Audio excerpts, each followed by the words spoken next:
ગાંધીનગર રેન્જના નાયબ પોલીસ મહાનિરીક્ષક શ્રી વિરેન્દ્રસિંહ યાદવ સાહેબ, અરવલ્લી જિલ્લાના પોલીસ વડા શ્રી મનોહરસિંહ જાડેજા સાહેબ નાઓએ આગામી 31 ડિસેમ્બર અનુસંધાને જિલ્લામાં કાયદો અને વ્યવસ્થાની પરિસ્થિતિ જળવાઈ રહે અને પડોશી રાજ્યમાંથી કોઈ ગેરકાયદેસર રીતે અસામાજિક તત્વો દ્વારા પ્રોહિબિશન કે નશીલા પદાર્થોનો મુદ્દામાલ અરવલ્લી જિલ્લામાં ઘુસાડવામાં ન આવે તે સારું સઘન પેટ્રોલિંગ અને ચેકિંગ રાખવા સૂચના કરવામાં આવેલ, જે અનુસંધાને એલસીબીના પોલીસ ઇન્સ્પેક્ટર શ્રી ઝાલા સાહેબ તથા તેમની ટીમ તથા પોલીસ માણસો શામળાજી પોલીસ સ્ટેશન વિસ્તારમાં પેટ્રોલિંગમાં હતા. એ દરમિયાન તે માણસોને ટીમને બાતમી મળેલ કે શામળાજી ચેકપોસ્ટ ખાતે ફરજ બજાવતા પોપટભાઈ કાળાભાઈ ભરવાડ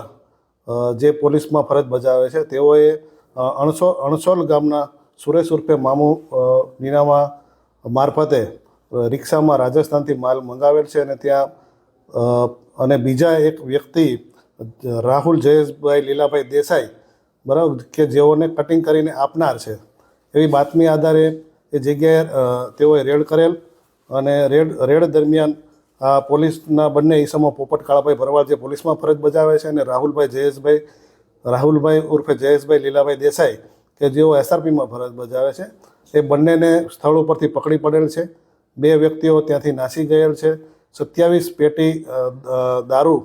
અને 816 નંગ જેની કિંમત આશરે 3,75,000 રૂપિયા થાય છે, એ અને સ્વિફ્ટ ગાડી તથા રિક્ષા મળી અને કુલ 10,45,000નો મુદ્દામાલ